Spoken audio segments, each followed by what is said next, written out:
Heading the, और उसमें सबसे पहले हम लोग जो चैप्टर आज लेंगे वो है हेडिंग डालिएगा composition and structure of atmosphere. Heading डालिएगा composition, composition and structure of atmosphere, structure of atmosphere, composition and structure of atmosphere, structure of atmosphere. ठीक है, चलो अब इसमें पहले एक स्टैंडर्ड डेफिनेशन लिख लो आपका, जो आपका ये हमारा एटमॉस्फेयर होता है क्या होती है, एक स्टैंडर्ड डेफिनेशन लिख लेते हैं हम लोग पहले, तो थोड़ा सा और जल्दी समझ में आएगा। तो लिखिएगा एक standard definition, the atmosphere, the atmosphere, atmosphere is a thick, is a thick gaseous, is a thick gaseous envelope, thick gaseous envelope, जैसे कि आपको डायग्राम में दिख रहा है, thick gaseous envelope which surround the earth, which surround the earth from all sides। ठीक है, which surround the earth, which surround the earth from all sides, which surround the earth from all sides, surround the earth from all sides। जैसे कि आपको दिख रहा है चारों ओर से ये एटमॉस्फेयर हमको घेर के रखता है। ठीक है, गैसियस एनवलप है हमारा। फिर एक और चीज लिखो जो अक्सर एग्जाम में पूछते हैं, सेकंड पॉइंट में आकर लिखना, this atmosphere attached to the earth, this atmosphere attached to the earth।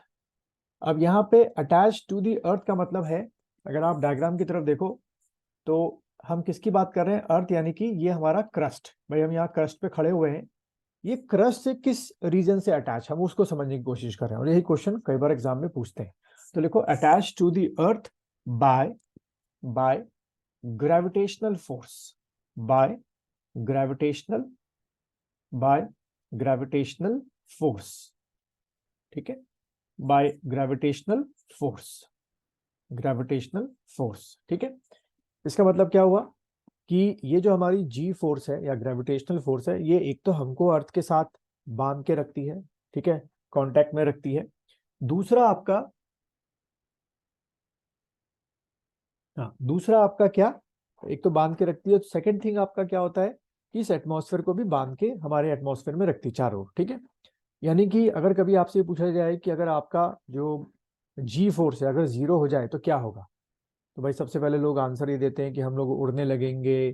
ठीक है, बिल्कुल सही है, स्पेस में जैसा फील होगा, लेकिन उसको फील करने के लिए कोई बचेगा नहीं अर्थ में। क्यों? क्योंकि जैसे ही आपका ग्रेविटेशनल जीरो होगा, विद इन सेकेंड्स सारी जो आपकी क्या है ऑक्सीजन है या जो भी अभी हम लोग गैसेस पढ़ेंगे, वो सारी कहाँ आपकी चली जाएगी, आपके स्पेस में। तो बिना ऑक्सीजन के कौन बचेगा। ठीक है, तो ग्रेविटेशनल फोर्स जो है बड़े काम की चीज है कि भाई ये पूरे एटमॉस्फेयर को हमारे अर्थ के चारों ओर बांध के रखती है। ठीक है, कई बार एग्जाम में क्वेश्चन पूछते हैं कि वो कौन सा रीजन इन चारों में से जिससे ये आपकी जो गैसियस इन्वेलप है वो आपके क्रस्ट के चारों ओर चिपका रहता है। जैसे कि आप डायग्राम में देख रहे हैं, तो आपने टिक करना है ग्रेविटेशनल फोर्स। ठीक, फर्स्ट थिंग। फिर दूसरा पॉइंट में लिखिए द कंपोजिशन, दूसरा पॉइंट में लिखिएगा the composition of the atmosphere, composition of the atmosphere। तो दो कॉलम बनाओ आपका, एक में लिखो गैसेस, ठीक है, और एक में आप लिखिएगा परसेंटेज। ये थोड़ा सा रटाफिकेशन है जो आपको करना पड़ेगा, गैसेस और परसेंटेज। ठीक है, गैसेस हो गया और आपका परसेंटेज हो गया, परसेंटेज, गैसेस और परसेंटेज। तो सबसे पहला लिखिएगा गैस आपका नाइट्रोजन। ठीक है, नाइट्रोजन, इसका परसेंटेज लिखो हमारे एटमॉस्फेयर में कितना है, 78.08%। ठीक है, यानी कि आप सोचिए कि आप जितनी बार इनहेल ले रहे हैं, सांस ले रहे हैं आपके कमरे में, रूम में, ओवरऑल जितना गैस है उसका 78% नाइट्रोजन है, तो वो आपकी इनहेल करके आपके लंग्स में जाती है। ठीक है, तो पहला चीज ये हो गया। बताऊंगा फिर जाती है लेकिन कोई नुकसान हमको नहीं होता है, उसकी वजह है तो नाइट्रोजन हो गया 78.08%। फिर लिखिए ऑक्सीजन, ऑक्सीजन ये लिखिएगा 20.95%। ठीक है, कई बुक्स में जो है इसके लिए 21% भी लिखा होता है, वो भी सही है, लेकिन मैं एग्जैक्ट फिगर लिखा रहा हूँ 20.95%, यानी कि राउंड फिगर में आप ले सकते हैं, तो 21% आपका हो गया। ठीक, उसके बाद आपकी आर्गॉन, ठीक है, थर्ड आपकी आर्गॉन होती है, ये होती है 0.93%।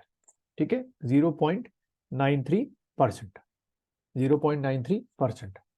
उसके बाद फोर्थ आपकी कार्बन डाइऑक्साइड, कार्बन डाइऑक्साइड इसका लिखिएगा 0.036%। ठीक है, 0.036%।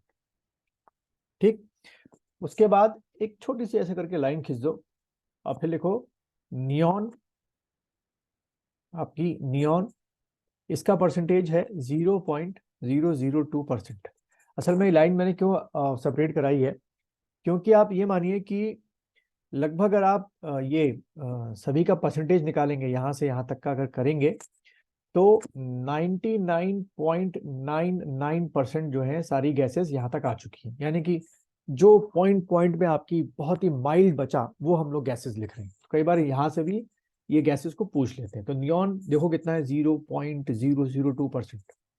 उसके लिखो हीलियम, ये भी हमारे एटमॉस्फेयर में है, बट कितना है, 0.0005%।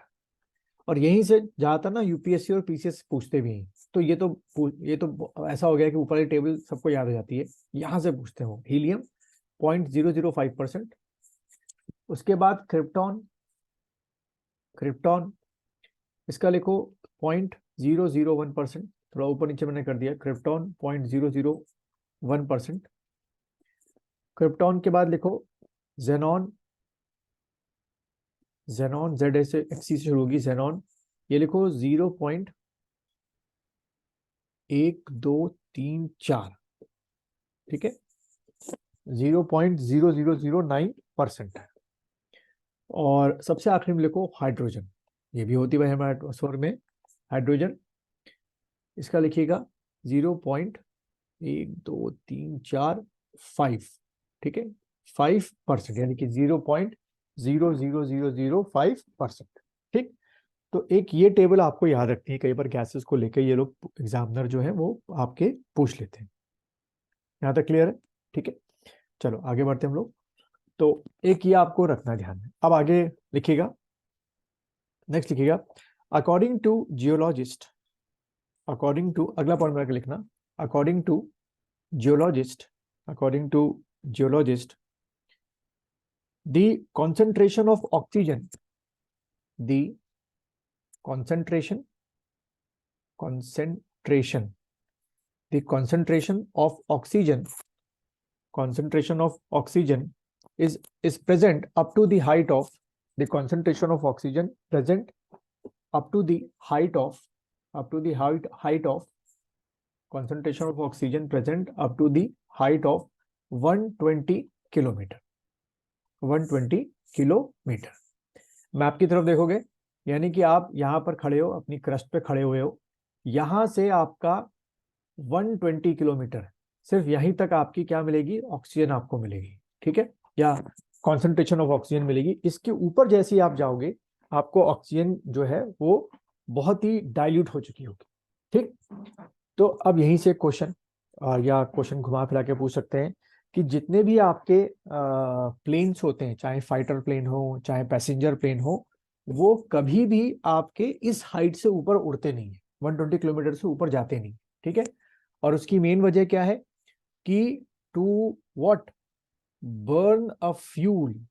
ठीक है, जो भाई अपने साथ ये लोग फ्यूल ले जाते हैं, बर्न अ फ्यूल, फ्यूल को जलाने के लिए इनको क्या चाहिए, ऑक्सीजन चाहिए, चाहे पैसेंजर प्लेन हो या फाइटर प्लेन हो। और अगर आप अपना जहाज 120 किलोमीटर से भी ऊपर ले गए हाइट पे, तो वहां ऑक्सीजन तो है ही नहीं, ना के बराबर है, तो फ्यूल बर्न कहाँ से होगा, तो इंजन क्या हो जाएंगे, आपके बंद हो जाएंगे। ठीक है, इसलिए पैसेंजर प्लेन 120 तो छोड़ो, बड़ी नीचे वाली हाइट पे उड़ते, भी बताऊंगा मैं क्या है। लेकिन एक चीज आपको डेटा ध्यान रखना है कि ऑक्सीजन के मॉलिक्यूल्स किस हाइट तक आपको मिलेंगे, तो आपने टिक करके आना है 120 किलोमीटर तक। ठीक है, अच्छा आगे आते हैं हम लोग। नेक्स्ट लिखिएगा, देखिए the atmosphere divided into divided into following layers divided into following layers into following layers। जैसे कि आप देख रहे हो, इसको लिखना शुरू कर दो, पहले एक साथ सब लिख लो। सबसे पहली लेयर हमारी ये वाली है, इसको आप लोग दिख रहा होगा आप लोग को, ट्रोपोस्फियर। ठीक है, फर्स्ट लेयर आपकी हो गई। देन सेकंड आपकी है स्ट्रेटोस्फियर। ठीक है, थर्ड जो है आपकी मीजोस्फियर, मीजोस्फियर। और फोर्थ जो आपकी लेयर है वो है थर्मोस्फियर।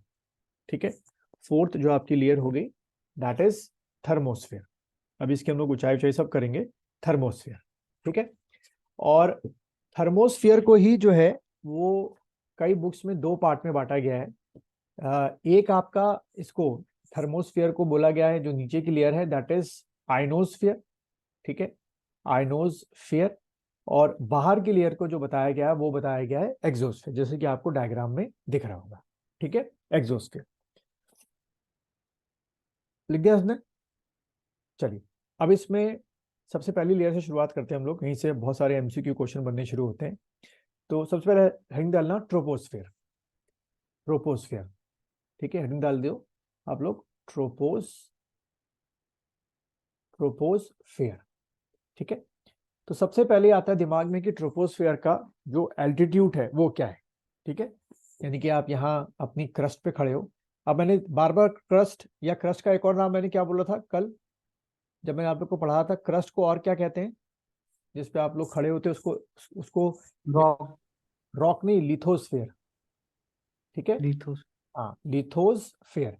अगर क्रस्ट नहीं लिखा होगा तो लिथोस्फेयर लिखा होगा। ठीक है, फेयर का मतलब गोलाई होती है। ठीक, तो लिथोस्फेयर से शुरुआत करेंगे ऊपर की तरफ। ठीक है, तो ट्रोपोस्फेयर इसका लिख लो 0 किलोमीटर टू 16 किलोमीटर। ठीक है, ये एक एवरेज हाइट है हमारी किसकी, ट्रोपोस्फेयर की, जिसको लिख लीजिए 0 to 16 kilometre, 0 to 16 kilometre. But यहां पर जो है ये ब्रैकेट में यहां पे लिख दीजिएगा over the equator, over the equator. ये जो हाइट है ट्रोपोस्फियर की वो सिर्फ इक्वेटर के ऊपर है। ठीक है, अब एक इमेजिनेशन कराने के लिए मैं एक अगर करूं कैसे, ये मान लो आपका ग्लोब है और ये ठीक हमारे बीच से क्या जा रही है, हमारी इमेजिनरी लाइन इक्वेटर। ठीक है, और इमेजिन करो कि ये आपका जो मैं ड्रॉ कर रहा हूं ये आपकी क्या है, ट्रोपोस्फियर है। ठीक है, तो ठीक है, कुछ इस तरीके से हमने ड्रॉ कर ली ऐसे करके। तो हमें पता है भाई ये हमारा नॉर्थ पोल है, ये हमारा साउथ पोल है। ठीक है, तो यहां से यहां तक की जो हाइट बताई जा रही है ओवर द इक्वेटर वो बताई गई है बुक्स में 16 किलोमीटर। ठीक है, तो यहाँ आप लोगों ने लिख लिया होगा 0 टू 16 किलोमीटर और ब्रैकेट में आप लोगों ने लिख लिया होगा ओवर द इक्वेटर। अब दूसरा यहीं पे एक और डॉट बना के लिखो, 0, फिर से लिखना बताता हूँ, 0 टू 8 किलोमीटर, 8 किलोमीटर। इसी ट्रोपोस्फियर की हाइट 8 हो जाती है, 0 टू 8 किलोमीटर। लेकिन ब्रैकेट में लिख दो आपका over the poles, over the over the poles, bracket close कर दीजिए, ओवर दी पोल्स। यानी कि डायग्राम की तरफ देखेंगे, यहां पर जो है हाइट है, नॉर्थ पोल से ऊपर की तरफ जाओगे तो यहां पर आपकी कितनी बताई गई है, 8 किलोमीटर। ठीक है, 8 किलोमीटर। और ऐसे साउथ पोल में नीचे की तरफ जाओगे तो यहाँ पर 8 किलोमीटर बताई गई है। ठीक है, इस तरीके से समझ में आ गया, कुछ इस तरीके से आपका इसको शो कर रखा है। ये जो आप लोग की स्क्रीन पे इधर जहां मैंने लिखा है ओवर दी पोल्स और ओवर द इक्वेटर, ये साफ साफ दिख रहा है ना, ये फोटोग्राफ या इमेजेस तो नहीं आ रही है ना, क्योंकि मुझे यहाँ से पता नहीं चलता कई बार। ठीक है, तो ये आपका हो गया ओवर द इक्वेटर और ओवर दी पोल्स। क्लियर है यहाँ तक सबको? ठीक, अच्छा अब सेकंड पॉइंट लिखिएगा ट्रोपोस्फेयर में। तो ये एक एमसीक्यू क्वेश्चन देखो यहीं से बन जाता है, जो दो फैक्ट्स आपको मैंने लिखा दिए। इक्वेटर के ऊपर हाइट क्या है, तो आप क्या टिक करेंगे कि इक्वेटर के ऊपर हाइट जो है इसकी 16 किलोमीटर है, और पोल्स के ऊपर हाइट क्या है तो आप क्या टिक करेंगे कि इसकी हाइट जो है वो 8 किलोमीटर की है। ठीक, अब अगला पॉइंट बना के लिखिएगा नेक्स्ट पॉइंट करके, इसको मैं हटा दे रहा हूँ। ठीक है, मिटा दे रहा हूँ, जगह नहीं हो रही बस लिखने की। अब हम कर ही रहे हैं ट्रोपोस्फियर, ट्रोपोस्फियर। सेकेंड पॉइंट में आकर लिखिए, all types of weather phenomena, all types of weather phenomena, all types of weather phenomena, MENA, all types of weather phenomena. अब all types of weather phenomena क्या होते हैं, जैसे लिख दो इसको, जैसे कि आपका फॉग है, ठीक है, उसके बाद आपका क्लाउड हो गया, क्लाउड के बाद ड्यू हो गया, ड्यू के बाद फ्रॉस्ट हो गया, फ्रॉस्ट के बाद रेनफॉल हो गया, ठीक है, रेनफॉल हो गया, उसके बाद आपका स्ट्रॉम्स हो गए, ठीक, उसके बाद थंडर हो गया, बिजली का कड़कना। इन सबको हम लोग क्या बोलते हैं, वेदर फिनोमेना बोलते हैं, ठीक है। तो ऑल टाइप ऑफ, पूरा लाइन करो, all type of weather phenomena, all type of weather phenomena found in this layer, ठीक है, all type of weather phenomena found in this layer, यानी किसमें मिलते हैं, ट्रोपोस्फियर में। तो जैसे कि आपको डायग्राम में पीछे इमेज में दिख भी रहा होगा, वो एरोप्लेन दिखा रखा है, क्लाउड दिखा रखे हैं, बारिश दिखा रखा है, तो सब कुछ आपको यहाँ पर मिलेगा, ठीक। अच्छा, फिर अगला लिखिए, नेक्स्ट पॉइंट करके, ये बड़ा इंटरेस्टिंग चीज है, लिखिएगा, temperature, temperature in the troposphere, temperature in the troposphere, in the troposphere decreases, ठीक है, temperature in the troposphere decreases with increasing, with increasing height, ठीक है, with increasing height, with increasing height, यानी कि जैसे जैसे आप ट्रोपोस्फियर में ऊपर की तरफ जाएंगे, टेम्परेचर जो है वो नीचे आता जाएगा। अब लिख लो वो कितना होता है, वो भी फिक्स है भाई, विच इज, लिख लो आगे कंटिन्यू करके, which is, which is 1, sorry, which is, इसको मैं, हाँ, 1000, या ऐसे लिख लो, पहले डिग्री लिख लो, which is 6.5, 6.5 degree Celsius, 6.5 degree Celsius पर 1000 मीटर, ठीक है, 6.5 डिग्री सेल्सियस पर 1000 मीटर, पर 1000 मीटर, यानी कि अगर आप 1 किलोमीटर ऊपर जाएंगे, तो अगर आपके पास टेम्परेचर का वो होगा, नापने का मीटर होगा, तो उसमें देखेंगे 6.5 डिग्री सेल्सियस टेम्परेचर क्या हो गया, डाउन हो गया, ठीक है। तो अब इसको और अच्छी तरीके से इमेजिनेशन करने के लिए हम एग्जाम्पल किसका ले लेते हैं, अपना मसूरी का एग्जाम्पल ले लेते हैं, ठीक है। मसूरी जो है आपका वो सी लेवल से, सी लेवल मतलब चेन्नई, चेन्नई को हम मानते हैं, चेन्नई का जो वो है एरिया है, उसको हम बोलते हैं सी लेवल के बराबर है लगभग लगभग। तो चेन्नई से मसूरी जो है वो आपका 2.5 किलोमीटर हाइट पर है, 2.5 किलोमीटर, एक राउंड फिगर लेके चल रहा हूँ मैं, ठीक है। तो अगर मान लो देहरादून में टेम्परेचर मान लो अगर 40 है, या चलो मान लो 30 है, 30 है, 30 डिग्री सेल्सियस है, तो इस कैलकुलेशन के हिसाब से हमारा टेम्परेचर कितना घटेगा, ये कितना ऊपर हो गया, 2.5 किलोमीटर हो गया, तो 6 दूनी 12, 12 और ये आधा आधा 13 कर लो, और 13 के बाद वो आपका कितना, 3.5, ठीक है, यानी कि लगभग लगभग मान के चलो 16, मान के चलो 16 डिग्री, ठीक है। तो अगर हमारे देहरादून में 30 डिग्री सेल्सियस टेम्परेचर है, ठीक है, तो मसूरी में जो टेम्परेचर होगा वो 30 माइनस क्या हो गया, 16 हो गया। तो यानी कि मसूरी में जो टेम्परेचर होगा वो लगभग आपका 14 या 13 डिग्री सेल्सियस टेम्परेचर होगा। और जब हमारे यहाँ, जैसे अभी आप देख लो, अभी मैं देख रहा हूँ कि इस समय जो टेम्परेचर है वो हमारा 21 डिग्री सेल्सियस है, तो इस समय मसूरी में जो टेम्परेचर होगा वो लगभग मान के चलो इस समय 2 या 1 के आसपास आपका टेम्परेचर होगा, ठीक है। और हो सकता है कि रात में माइनस में चला जाए, -1, माइनस जाएगा, क्या जाता है, -1 -2, ठीक है, वो चीज। तो ये चीज एक आपको ध्यान में रखना है, एग्जाम में पूछते हैं।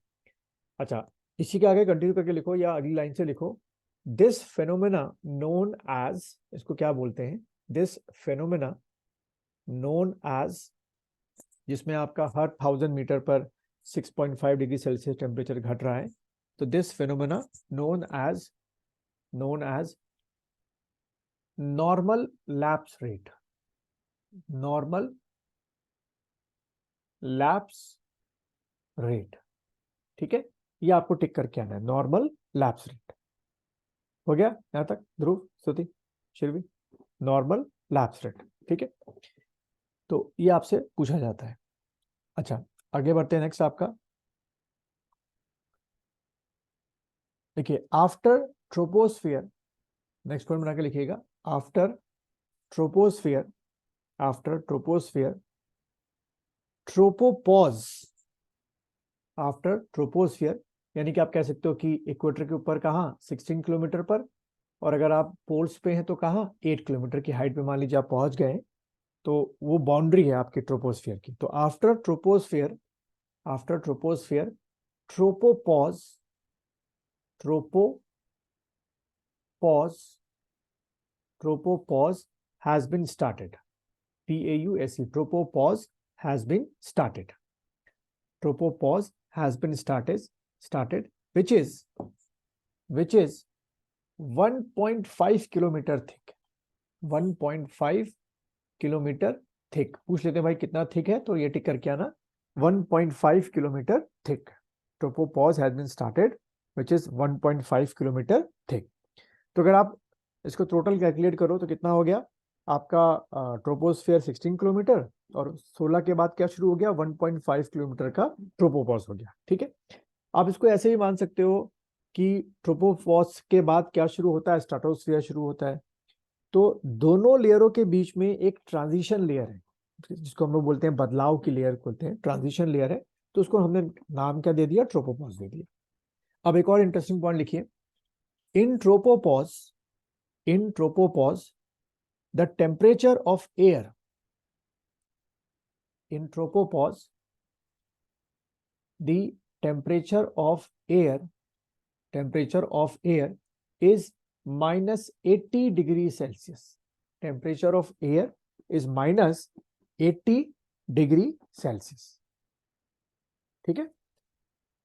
तो अब यहां से एक सवाल, अगर आप में से कोई प्लेन में बैठा है तो अच्छी बात है, नहीं बैठा तो कैलकुलेट करके मुझे बताओ, हमारा जो ये पैसेंजर प्लेन होता है ये इतनी हाइट तक जाता होगा ट्रोपो 16 किलोमीटर तक, या ये 5? नो सर, नहीं 12 जाता, किलोमीटर तक। 12 किलोमीटर तक। अच्छा, स्तुति, शिरवी, ये लेवल क्रॉस करता होगा? अच्छा, जाता है, नो सर। नहीं जाता, गुड। नहीं बैठा मैं भी नहीं हूँ भाई, इसलिए मैं भी आप लोग को नहीं बोल सकता कि आप लोग बैठे हैं कि नहीं बैठे हैं, क्योंकि जो आप में से प्लेन में बैठा होगा तो टेक ऑफ करने के बाद वो आपको सीट बेल्ट खोलने के लिए बोलते हैं, मैं बैठा नहीं पहले बता दूंगा, सीट बेल्ट खोलने के लिए बोलते हैं आफ्टर 15 मिनट्स, 15 मिनट के बाद बोलते हैं कि सीट बेल्ट खोलो, ठीक है। और लगभग 10 मिनट की फ्लाइट के बाद आपका जो जहाज होता है वो बहुत तेजी से श्रिंक करता है, हिलता है, और उसके बाद बिल्कुल नॉर्मल हो जाता है। अब क्यों होता है सब बताऊंगा मैं, पहले अभी इतना लिख लो, पहले इतना समझ लो कि यहां तक आपका ये लेयर होगी। चलिए अब लिखिए भाई, आपका जो सेकंड लेयर है हमारी, स्ट्रेटोस्फेयर। अच्छा, दूसरे सेशन में हम लोग सिर्फ यही करेंगे ना, ज्योग्राफी करेंगे। अब लिखिए स्ट्रेटोस्फेयर, ओके सर। अगले डालिएगा स्ट्रेटोस्फेयर। वैसे मैंने आज से बोल रखा था आप लोग को, इनको बोला था कि मैं जो वो शुरू करूंगा कॉन्स्टिट्यूशन, तो फिर भी देख लेना कॉन्स्टिट्यूशन में अगर कुछ क्लासेस मिस हुई होंगी तो उसको देना तो दे लेना, आपकी मर्जी। स्ट्रेटोस्फेयर, चलिए इसमें लिखिएगा, यस सर, कॉन्स्टिट्यूशन में मेरा शुरू का पार्ट इसलिए है। मिसिंग है ना, हाँ मुझे लग रहा है क्योंकि इसमें आपकी शायद एग्जाम कुछ चल रहा था। चलो स्ट्रेटोस्फेयर हेडिंग डाल लीजिए आप लोग। अब इसमें लिखिएगा, स्ट्रेटोस्फेयर में लिखिए 16 टू 50 किलोमीटर, 16 टू 50 किलोमीटर, 16 से 50, 16 टू 50 किलोमीटर, ठीक है, 16 टू 50 किलोमीटर। अब ये जो मैप दे रखा है थोड़ा सा है ना, अगर आप देखो तो थोड़ा सा ऊपर नीचे इसमें फिलिंग हो गई है, लेकिन अब मैं इसको ऐसे दिखाता हूँ एक बार। मान लीजिए आप यहाँ पे ये लिथोस्फीयर में खड़े हुए हैं, तो 0 से लेकर 16 तक तो भाई हम कहाँ थे, ट्रोपोस्फियर में थे, ये हमारी ट्रोपोस्फियर की लेयर थी। अब 16 से लेकर 50 किलोमीटर तक जो है वो हमारी क्या है, स्ट्रेटोस्फियर है, ठीक है। ये हमारी क्या आ गई, स्ट्रेटोस्फियर की लेयर आ गई, और ये हमारी क्या थी, ट्रोपोस्फियर की लेयर थी, ठीक है, ये ट्रोपोस्फेयर हो गया, ये स्ट्रेटोस्फेयर हो गया। ठीक है, अच्छा अब इसमें पहला पॉइंट बना के लिखिएगा, in stratosphere, in stratosphere, in stratosphere all types of weather phenomena, जो हमने ऊपर लिखे थे, fog, cold, dew, frost, all type of weather phenomena totally absent, all types of weather phenomena totally absent. अच्छा, आप तीनों में से जो भी नोट्स ठीक से बना रहा है या लिख रहा है, शॉर्ट में लिख रहा है तो भी कोई बात नहीं, लेकिन अगर एक ऑर्डर में लिख रहे हो तो उसको क्या कहते हैं, आज जो एब्सेंट है उसको प्लीज सेंड कर देना उसके ना व्हाट्सएप नंबर पर, अगर कर सकते हो तो। मैं वीडियो तो भेज ही दूंगा, लेकिन वीडियो दोबारा देखना में थोड़ा टाइम भी लगता है, अगर आप नोट्स भेजोगे तो थोड़ा सा जल्दी हो जाएगा। अच्छा, तो हाँ, तो मैंने क्या लिखा है कि भाई all type of weather phenomena totally absent. ठीक है, अभी हमने पढ़ा था कि ट्रोपोस्फीयर में सारे वेदर फिनोमेना होते हैं, इसमें कोई भी वेदर फिनोमेना नहीं होता है। अब आते हैं वही वाले पुराने क्वेश्चन में, प्लेन वाले क्वेश्चन में। देखो, जब भी प्लेन टेक ऑफ करता है तो एज है कि कहां से करेगा, ट्रोपोस्फीयर से करेगा। मान लीजिए सबसे अच्छा एग्जांपल ले लेते हैं हम अपना जॉली ग्रांट का। जॉली ग्रांट में जो प्लेन होता है वो टेक ऑफ करता है, और टेक ऑफ करने के 15 मिनट बाद ही वो कहां पहुंच जाता है, 16 किलोमीटर पे। ठीक है, और 16 किलोमीटर के बाद वो सीधा पहुंचता है कहां, स्ट्रेटोस्फीयर में। अब यहाँ मान लो आपका प्लेन जो है जॉली ग्रांट से कहां जा रहा है, दिल्ली, तो 10 मिनट के अंदर वो अपनी हाइट गेन करेगा और 16 किलोमीटर की बाउंड्री को क्रॉस करता हुआ कहां पहुंच जाएगा, स्ट्रेटोस्फीयर में। क्योंकि स्ट्रेटोस्फीयर में कोई भी वेदर फिनोमेना नहीं है, ना तो आंधी आ रही है, ना बिजली कड़क रही है, ना बरसात हो रही है, ना हवाएं, तेज हवाएं चल रही हैं। तो बड़े प्यार से उस लेयर में ये उड़ता है, और कहां तक उड़ेगा, पूरा दिल्ली तक। ठीक है, तो यहां से एक एमसीक्यू क्वेश्चन आ जाए कि जो पैसेंजर प्लेन्स होते हैं मैक्सिमम टाइम किस लेयर में उड़ते हैं, तो आपने टिक करना है स्ट्रेटोस्फीयर में उड़ते हैं। ठीक है, और क्योंकि मैंने आपको बताया था कि इसकी हाइट क्या है, 50 किलोमीटर तक, जबकि मैंने शुरू में आपको बताया था कि जो ऑक्सीजन के मॉलिक्यूल्स होते हैं जो कि फ्यूल को जलाने के लिए जरूरी है, वो आपके पूरे 120 किलोमीटर की हाइट तक मिलते हैं। तो प्लेन को बड़े आराम से आपकी क्या मिल जाती है, ऑक्सीजन मिलती है अपने फ्यूल को बर्न करने के लिए। ठीक है, तो भाई हमारा प्लेन पहुंच गया स्ट्रेटोस्फीयर में।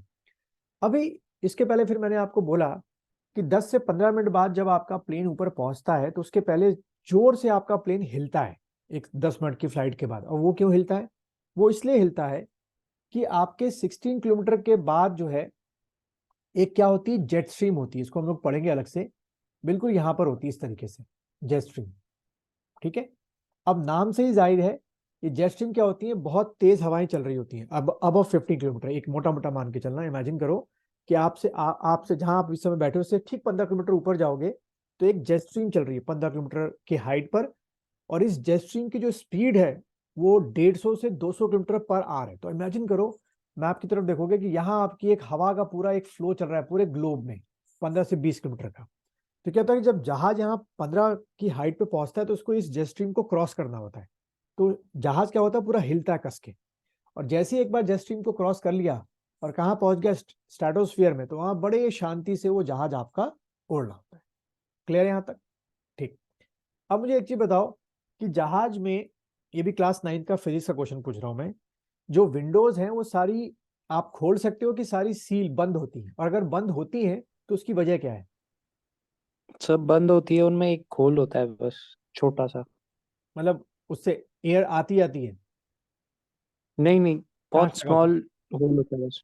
है, स्मॉल होल होता है। ठीक है, और बाकी के यही आंसर है कि शीशा, वैसे पहले बता दूं कि एयर टाइट होता है प्लेन आपका, शीशा बंद होता है हाँ, लेकिन क्यों होता है ऐसा, स्तुति कोई आंसर? पता नहीं सर। अच्छा, ऑक्सीजन बाहर ना जाए।